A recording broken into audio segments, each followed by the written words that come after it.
সকল অংশের মানুষের অধিকারকে প্রতিষ্ঠিত করার লক্ষ্যে 15 দফা দাবিতে রাজভবন অভিযানের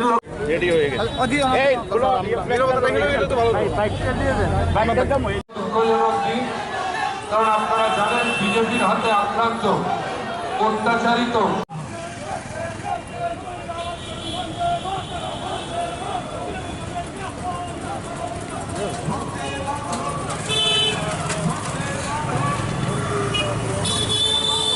একে একে পেছনে সুশৃঙ্খল ভাবে ধীরে ধীরে সামনের দিকে এগিয়ে যাব। আমাদের শৃঙ্খল ভাবে ধীরে ধীরে লাইনটাকে দুটি ভাগে ভাগ করে সামনের দিকে নিয়ে আসবেন। আমি ভলান্টিয়ার ভাইদের উদ্দেশ্যে বলছি,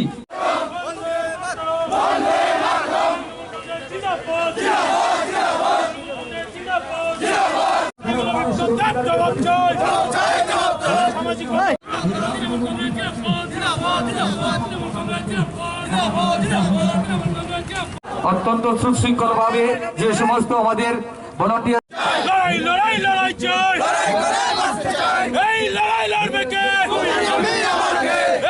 দফা দাবির নিরিখে আজকে আমাদের ঐতিহাসিক রাজভবন অভিযান। আপনারা দেখেছেন হাজার হাজার মানুষ আসছে, এখনো আসছে, এবং আমরা 15 দফা দাবির মধ্যে আইন শৃঙ্খলা আজকে আমাদের একটা ভয়ঙ্কর আঘাত।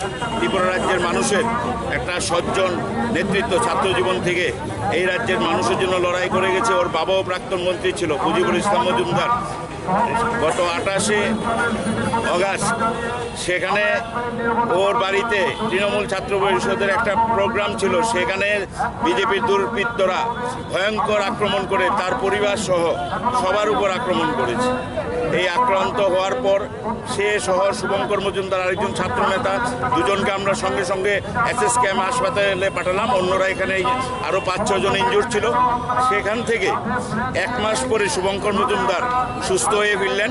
মুজিবুর ইসলাম মজুমদার 4 মাস এই লড়াই করে আজকে মৃত্যুর কোলে ঢলে পড়েছে।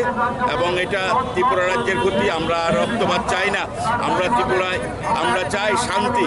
মানুষ শান্তিতে যাতে, যে 4 বছরের দুর্বৃত্তায়ন চলছে আমরা এর সমাপ্তি চাই। মুজিবুর ইসলাম, শহীদ মুজিবুর ইসলাম আজকে রক্ত দিয়ে এই রাজ্যের গণতন্ত্রের লড়াই লড়ে গেছে। আমাদের এখন SSKM হাসপাতাল আছে, আমরা চেষ্টা করছি বিকেলবেলার মধ্যে নিয়ে আসার। যদি কোনো মতে সম্পূর্ণভাবে সম্ভব না হলে কালকে আর্লি মর্নিংয়ে আমরা নিয়ে আসবো ওর মৃতদেহ।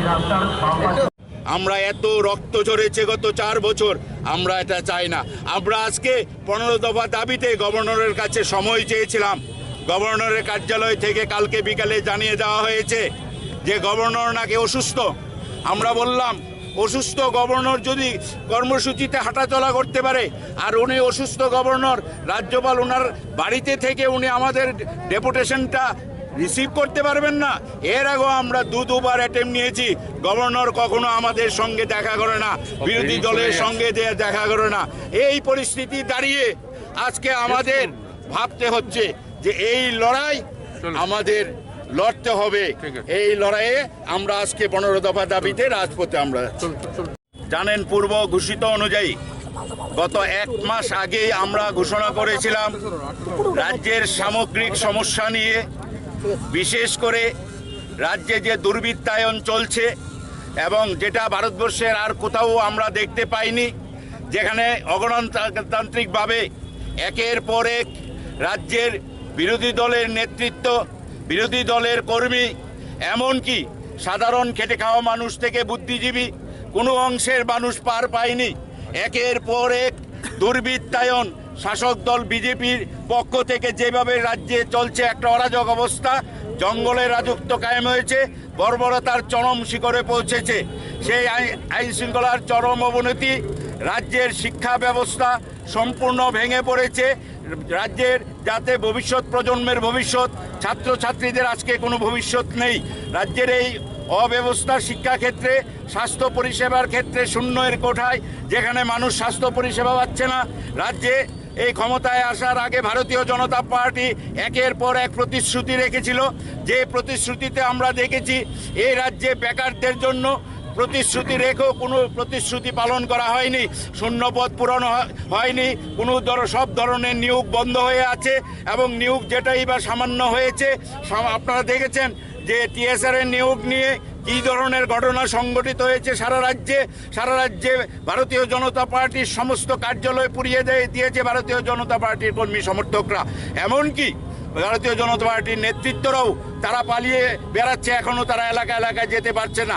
এমন চরম দুর্নীতি নিয়োগের ক্ষেত্রে কর্মচারীদের প্রতিশ্রুতি ছিল 7ম বেতন কমিশন দেবে। 7ম বেতন কমিশন তো দূরের কথা, 28% দিয়ে এখনও কর্মচারীরা পাবে ত্রিপুরা রাজ্যে। দেখা হচ্ছে না কর্মচারীদের স্বার্থ।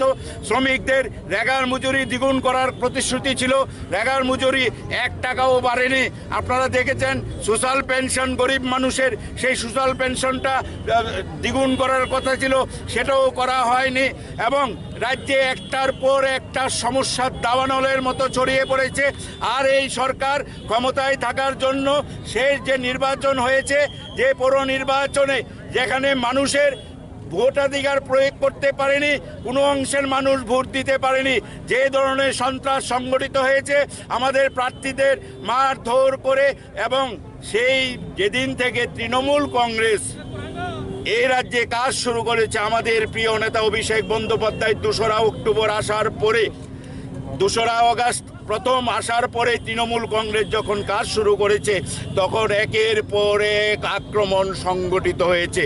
আপনারা দেখেছেন গত 28শে আগস্ট আমাদের এই রাজ্যের একজন সজ্জন ভদ্র লড়াকু নেতৃত্ব, যিনি কলেজ জীবন থেকে ছাত্র আন্দোলনের সঙ্গে জড়িয়েছিলেন, যিনি প্রতিনিয়ত এই রাজ্যের মানুষের পাশে থেকে লড়াই করেছেন, যার পিতা একজন এই রাজ্যের প্রাক্তন মন্ত্রী ছিলেন, এমন একটা সজ্জন রাজনৈতিক ব্যক্তিত্বকে যেভাবে নির্মমভাবে হত্যা করা হয়েছে 28শে আগস্ট তৃণমূল ছাত্র পরিষদের জন্মদিনে, সেই দিন ওনার বাড়িতে বাদারঘাটস্থিত মুজিবুর ইসলাম মজুমদারের বাড়িতে একটা ছোট্ট কর্মসূচি ছিল, যে কর্মসূচিতে আমি সহ কুণাল ঘোষ এবং সাংসদ শান্তনু সেনের যাওয়ার কথা, কিন্তু সেখানে এই বিজেপির দুর্বৃত্তরা এমন ভয়ঙ্কর আক্রমণ করেছেন।